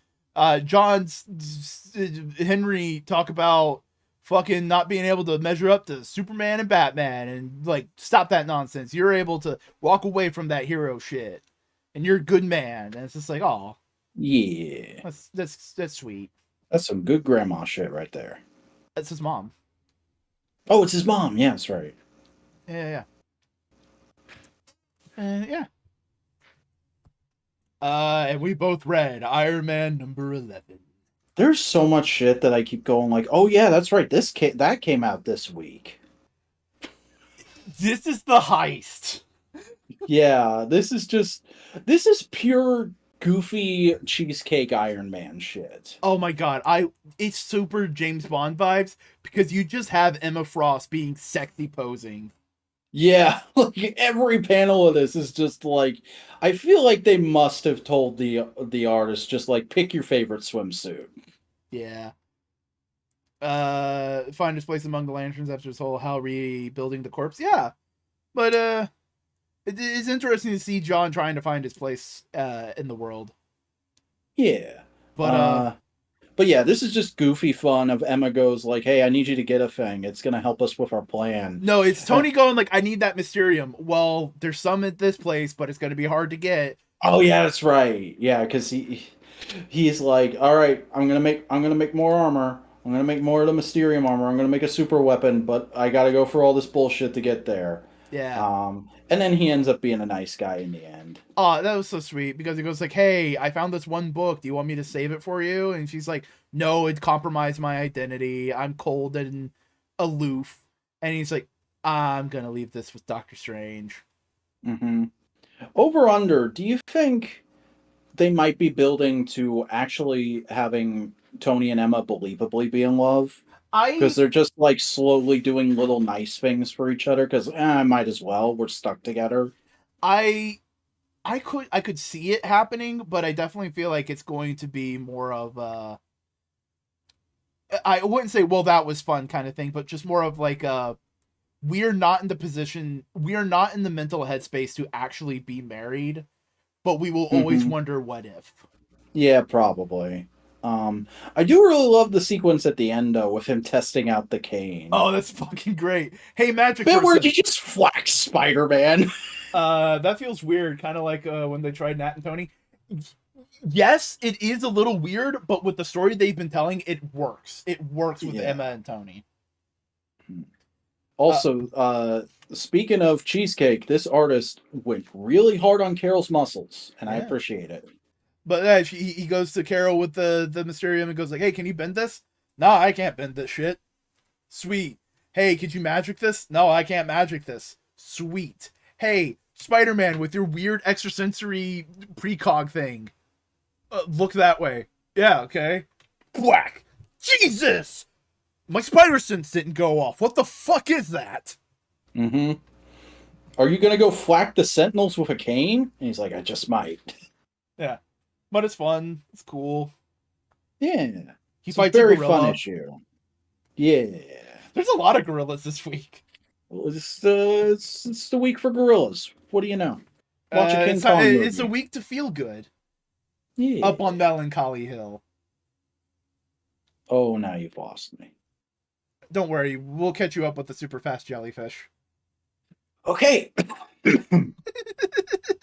Gorillas, that's the band. That's all songs they make. Yeah. You read Nightwing. Wait, Speaking of losing me, correction. You read Voyage of the Dawn Treader. yeah. Because Taylor is doing his best to make this shit interesting, but this arc is going in weird directions that I'm just not following. Because it's like, um, so I guess I didn't read last issue well enough, or I just didn't know. But apparently, like this lady who was a bartender that he hung out with back when he was Rick Grayson, it was also his girlfriend at the time. Oh. Because we open a flashback of them in bed together and talking about some shit, and there's a whole bunch of tension of like, um, he's trying to be friendly and work with her, but also Barbara is right there on the comm, so it's awkward. Um, and then when he changes into his pirate costume, there's of course a little bit of like Babs drooling over that. Um, and then there's a whole thing where clearly they're trying to build up a sense of mystery of like something is wrong with Nightwing, where a guy gets knocked overboard and he tries to dive in and save him, and something just stops him from being able to, like he physically cannot move when he gets up on the edge of the ship. And then he decides that like something about being Nightwing is limiting him, so he decides to throw his domino mask overboard, and then that makes him lose contact with Babs. And it's like, oh shit, what's going on? The tension, is he potentially going to cheat on her with this lady? I don't know. It feels like really manufactured drama just based out of shit I have no fucking recollection of because I didn't read that terrible run. But apparently, Tom Taylor did, and he wants to make it make more sense. Run a Nightwing, seen her thief. Also, Dick has always been awkward with Babs. Remember the wedding fiasco? That's true, and I have been really enjoying this run so far. It's just this arc has been really weird for me as somebody who didn't read the Rick Grayson stuff. Yeah, fair enough. You also read a click, a boom. Yeah, final issue of this series. Oh damn, already? Yeah, it's just a quick little mini that might be a backdoor screenplay. Um, and it's a solid ending. I like where all the characters end up. There's a couple of really well drawn sequences of just getting the bad guy his comeuppance, and I wouldn't say no to a sequel to this. It's a solid, quick little 5 issues if you want to check it out. Very high concept, but I won't spoil the ending for anybody because it is very much a just one clear story from beginning to end. I mean, we already have the ending. It's boom. Act 1, click. Act 2, click. Act 3, boom. Yes, exactly. You've been waiting for 5 months to make that joke, haven't you? I have no idea. You read Catwoman I did. I read Catwoman number 58. with the This is armpit fetish suit. Yeah, just continuing on this side of the Gotham War story where I'm not sure if this picks up right after the last Batman issue like the last Catwoman did, but it's very much soon after with after all the shit that went down, Selena goes to Bruce and is like, "Hey, I heard what happened. Are you okay?" And he's like, "I think I'm fucking losing it." And they like I am not almost well mentally. yeah, and then they almost have like one of their things are going to shit for us. Let's have sex on a rooftop moments, and then they go and then they make like adults and think better of it. And realize, Um, wait a second, we don't like each other right now. yeah. And then Selena goes and confronts uh Vandal Savage. I forgot his name for a second there. Um, and realizes like, oh, you've been playing me this whole time. This is fucking bullshit. Fuck you and your stupid daughter with her stupid name. And then he goes like, all right, well, if you won't work with me, I'm just gonna kill you. And he goes to chop her head off, and oh, it's Lady Clayface. She sent Lady Clayface instead. That's clever writing right there. I like Yeah. that. Um, but also Vandal goes to all the dickhead villains who have been hurting for henchmen lately and goes like, hey, I'm gonna make you an offer you can't refuse. You want to help me kill Batman and make Catwoman's life a living hell for fucking with you? And they're like, yeah, we're down with that. um It's the exact thing Batman feared is happening. yep. And then we pick up with Jason, where we left off with him, of him being in the sewers and being all freaked out because of his mental shit getting fucked with by Bruce. And then we see like, nope, he's still gonna be a good boy because he comes out of the sewer and he sees there's a building on fire and he immediately runs in and rescues a little girl. Um, and then we get Oh yeah. Then we cut over to Selena going to try and make a peace offering with Bruce at the Brownstone because she's like, "Hey, this is way worse than either of us fought. Vandal Savage is up to some real fuckboy shit." And he's like, "Okay, well, I guess we better go deal with him." And then as they're running to go to the manor to deal with him, they see the building on fire, and they're like, "Oh shit, we should help out with that." And then they find Jason and the little girl trapped under some beams, and Bruce is like, shit, maybe I shouldn't have done that. You might have been able to get out of there okay. All right, well, let's try and learn from our mistakes and be better and blah, blah, blah, blah, blah. Oh shit, all the villains are here and they have stolen Batman tech. Right, I had a cave underneath the house. Fuck. Yeah, exactly. Also, thank Um, you for subscribing, the new Superman, Valzad. yeah, welcome to the channel. I think I'm gonna have to read this whole thing because I'm just reading the Batman shit right now. Once it's in like Mhm. trade. You don't need to read the Jason side issues. Well, maybe you'll need to read the next one, but the first one was crap. Yeah. But the Catwoman issues have been really good. I'm really tempted to just keep reading Teeny Howard's Catwoman after this, honestly. Yeah. You love podcasts. Thank you. Eh, We try to be entertaining. we try. We do try. What's the next book? Let me double check. Yeah, I read Children of the Vault.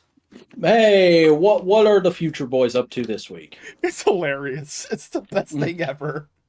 Because literally, it's just Cable and Bishop going like, all right, you fucked around, time to find out. And they just start firing on all of the fucking Children of the Vault, the post-humanity. And they're going like, oh shit, oh fuck, oh shit, oh shock. What the fuck's happening? You fucked with Cable and Bishop. What? Yeah, no, we're firing black holes at you. Okay.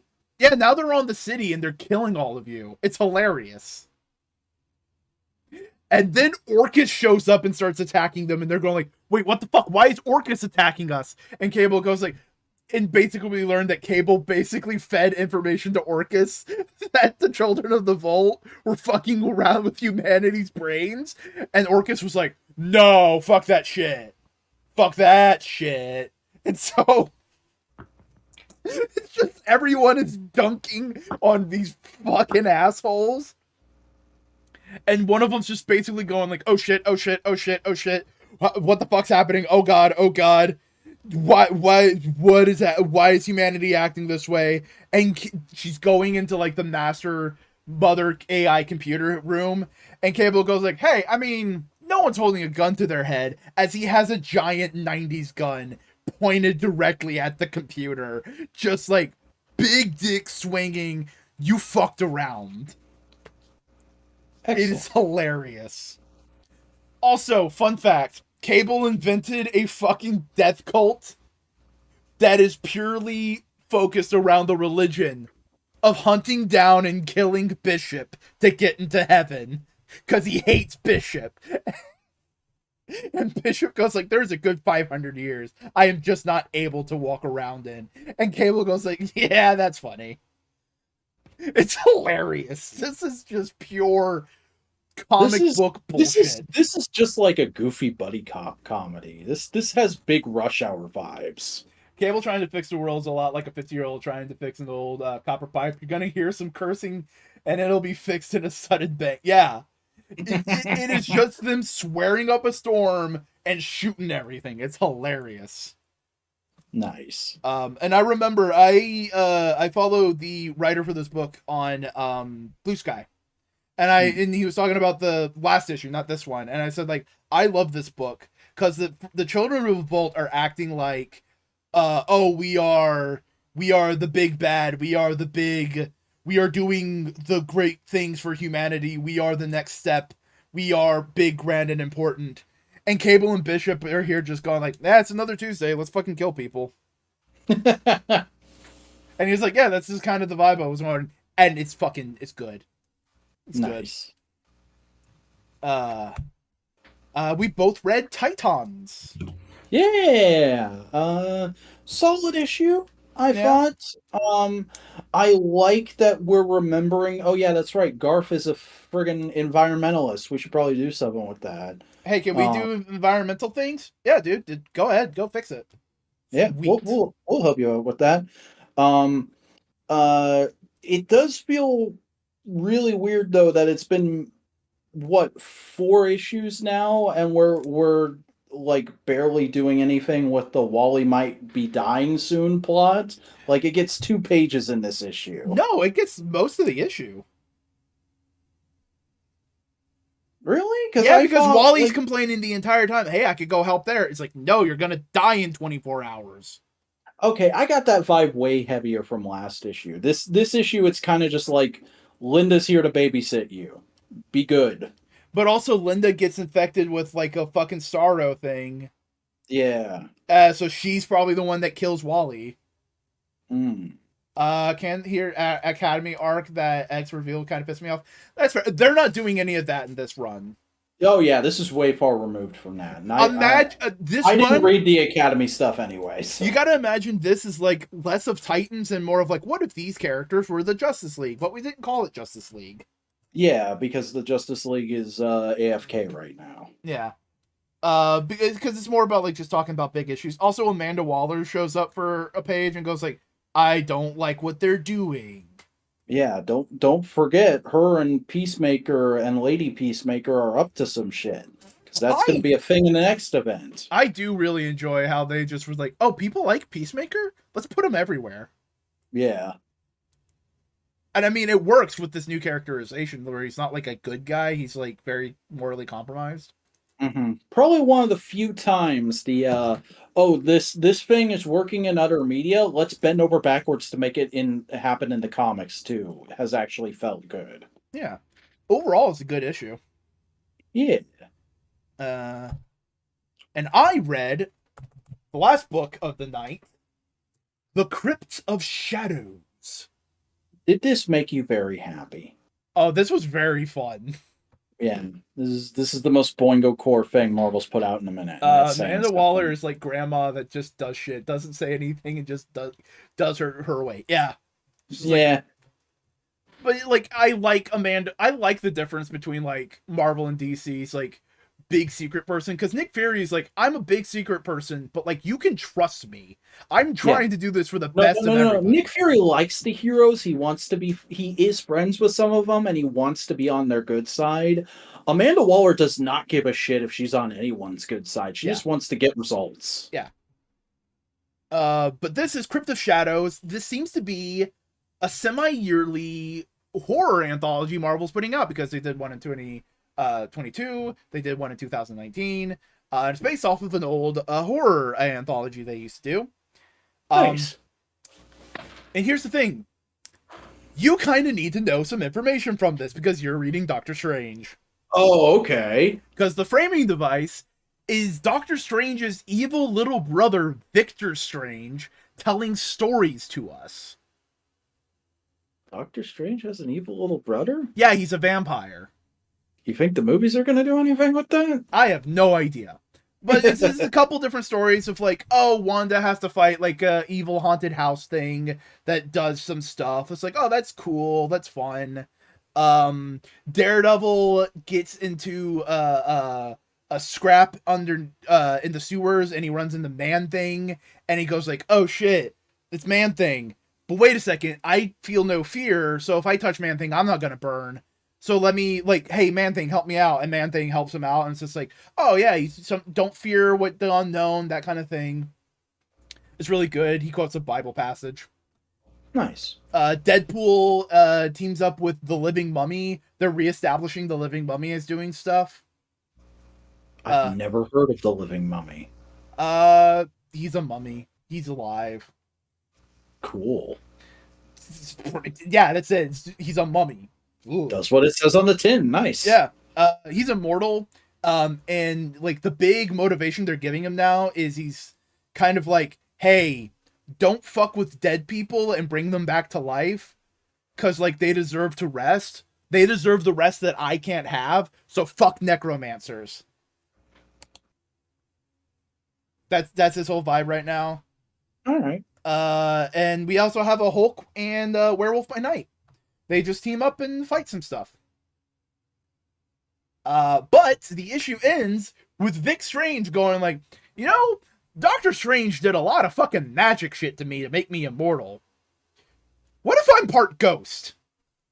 And he walks through the mirror he's trapped in, and he goes like, I'm part ghost! Fuck you, Doctor Strange! So is that going to be an arc coming up? Is Doctor Strange having to fight his evil little brother? Well, I mean, considering that the framing device story of Victor Strange was written by Al Ewing. Oh, fuck! And yeah, there's a whole little thing at the end of just like, hey, catch these characters and this stuff. And it's just like, hey, check out Living Mummy and Man-Thing in this book series that's going to be coming out soon. Check Man-Thing out in the next issue of Incredible Hulk. And it's just like, all right, cool. It's a way to keep these horror characters up and about in people's consciousness. It was a fun issue. Lots of cool spooky vibes. Neato. I enjoyed it. Is good. And that's all the books we read. We read a good number of books. Good solid week for books, though. Yeah, a lot of books. A lot of decent books. A lot of decent books. Good number of DC books. Yeah. But hey, you know what we do at the end of podcasts? We go to bed. Yeah, we do. But you also tell the people where they can find you on the internet. Hey everybody, on the Vacuuminator. I make YouTube videos. They're things I'm fairly proud of most of the time. You can find them right here on youtube.com at the Vacuuminator. I just put out a new video yesterday covering the Garo franchise and why it's the perfect tokusatsu for this spooky, scary season. And I'm going to be going live this coming Saturday with other Modular Media member Buster Corp to rank all 31 seasons of Power Rangers. We're doing the tier list meme. It's going to be a fun time. Come hang out with us. Subscribe. Also follow me on social media. I got an Instagram. It's at @the_vacuuminator. I got a Blue Sky. It's thevacuuminator.bsky.social. I got a Tumblr. It's thevacuuminator.tumblr.com. Well, I just imagined Doctor Strange's little bro being voiced by Weird Al. Hey! That would be amazing. I don't know. Was that a Weird Al voice I was doing? I can't tell. I don't know, but like now because I brought up the MCU. Imagine if Weird Al played his little brother in the MCU. Weird Al, who is older than Benedict Cumberbatch. Man. Yeah. No, like I actually looked up because I couldn't remember Victor Strange. That's his name. Mm-hmm. And it's like, yeah, no, he showed up in a book forever ago. He's not a recent invention. He died in a car accident, and Doctor Strange was like, "Nah, fuck this shit. I'm freezing you, and I'm bringing you back to life with magic." Mm. And it's just like, I accidentally had an MCU role yet. I feel like that should happen. Do what? Has Weird Al had an MCU role yet? I feel like that should have happened. No, but you know what he should play? What? Ambush Bug. Oh my god. Look, come on. That'd be great. That'd be good. Sure. Hi, I'm Boingo. I do a variety of things on the internet. I stream on Twitch. I make videos on YouTube. Search for Boingo Writer. I'm on Twitter and TikTok and Blue Sky and Mastodon. Search for Boingo Writer. You'll probably find me in a variety of places. I'm also on Tumblr. And yeah, this has been Modular Media's No Price Podcast, where we talk about comics. We also have other podcasts, such as Components, where we just hang out, fuck around, find out. We call it a comedy podcast, but it's more of us just making jokes at each other and trying to make each other laugh. Yeah. We also have Analytical Fanboys, a monthly media cast where one member picks a piece of media. We all have to engage with the way we have to engage with it, and then we talk about it. This month, we're going to be talking about the Monument Mythos. So check that out if you want to see it before we talk about it. Yeah. We also have other podcasts such as Twit This Week in Toku, where Vac and Buster talk about Tokusatsu of the week. That's fun. And the final podcast, tell the people about SMP. Saturday Morning Panels is our once a month Transformers and G.I. Joe podcast where myself and Snowcone83 talk about the latest news, a classic Marvel comic, and our latest pickups. It's a good time. Cool. And hey, if you want to help us out, like this video, comment down below, subscribe to the channel, and tell people if you think they would enjoy these podcasts. It'll help out. Spread the word. In the meantime, do you have anything else you'd like to say? Oh, I caught up on Wayne Family Adventures this week. It was nice. It was wholesome. There's not much to say about that book at this point that hasn't already been said. Enough said.